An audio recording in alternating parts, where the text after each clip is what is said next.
ইষ্টপ্রাণ দাদা ও মায়েদের প্রত্যেককেই জানাই আমার আনন্দিত জয়গুরু। আশা করি আপনারা ঠাকুরের দয়ায় বেশ ভালোই আছেন। আমিও ঠাকুরের দয়ায় বেশ ভালোই আছি।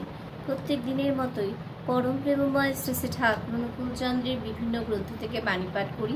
আজও পরম প্রেমময় শ্রী শ্রী ঠাকুর অনুকূলচন্দ্রের গ্রন্থ নারীনীতি গ্রন্থ পাঠ করব এবং তার ব্যাখ্যা করার একটু চেষ্টা করব।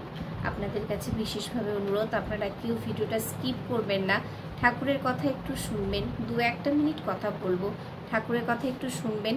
শুনে আমি যে ব্যাখ্যা করছি, যতটুকু আমি বুঝছি, যতটুকু বুঝি ততটুকুই আমি ব্যাখ্যা করার চেষ্টা করি।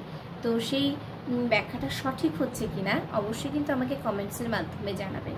তো জয়গুরু, শুরু করছি পরম প্রেমময় শ্রী শ্রী ঠাকুর অনুকূলচন্দ্রের নারীনীতি গ্রন্থ পাঠ ও তার ব্যাখ্যা। বিষয় বর বরণী অসংস্রব। ঠাকুর বলছেন বর বরণী অসংস্রব আজকের বিষয়।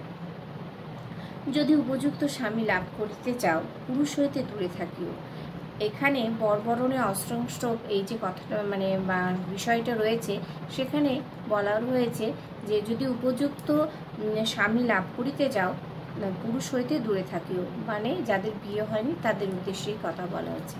উপযুক্ত যদি স্বামী লাভ করতে হয়, সবসময় কিন্তু পুরুষ হইতে দূরে থাকতে হবে। ছোট বাচ্চা মেয়েদের কিন্তু ছোটোবেলা থেকেই ঠিক এইভাবেই শিক্ষা দেওয়া উচিত। তাহলে কিন্তু তাদের মনটা কোনোদিন এদিক ওদিক হওয়ার সম্ভাবনা থাকে না এবং ঠাকুরের পথে, ইষ্ট পথে এবং প্রত্যেকটা বিষয়ে যে ঠাকুর আমাদের নারীনীতি গ্রন্থ দিয়েছেন, অনেক গ্রন্থ দিয়েছেন, সেগুলো নিজের জীবনের সঙ্গে বাচ্চাদেরকেও কিন্তু সেভাবেই ওতপ্রোতভাবে জড়িয়ে রাখতে হবে, বোঝাতে হবে। প্রথম থেকেই যদি আমরা সেই জিনিস করতে থাকি, ভবিষ্যতে আশা করি ভালো ফলই পাবো। তাই বলছেন কাহাকেও স্বামীভাবে কল্পনা করিও না।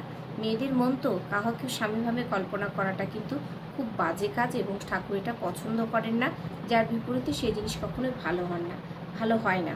কারণ ঠাকুর যা বলেছেন তা কিন্তু আমাদের সবসময় ভালোর জন্য বলেছেন, কিন্তু আমরা কখনোই তা বুঝতে পারি না। তার জন্যই কিন্তু আমাদের প্রতিটা মুহূর্তে পদক্ষেপে ভুলভ্রান্তি ঘটে থাকে।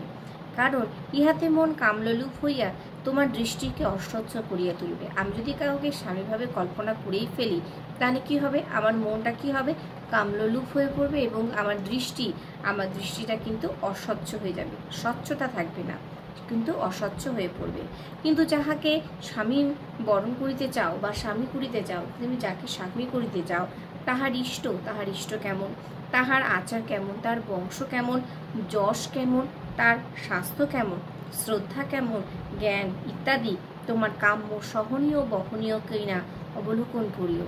যাকে তুমি স্বামী বরণ করিতে চাচ্ছ, তার সব দিক দিয়ে, যেমন তার ইষ্ট কেমন, তার আচার কেমন, যশ কেমন, তার বংশ কেমন, তার স্বাস্থ্য কেমন, তার শ্রদ্ধা, ভক্তি ইত্যাদি সব কিছু দেখতে হবে।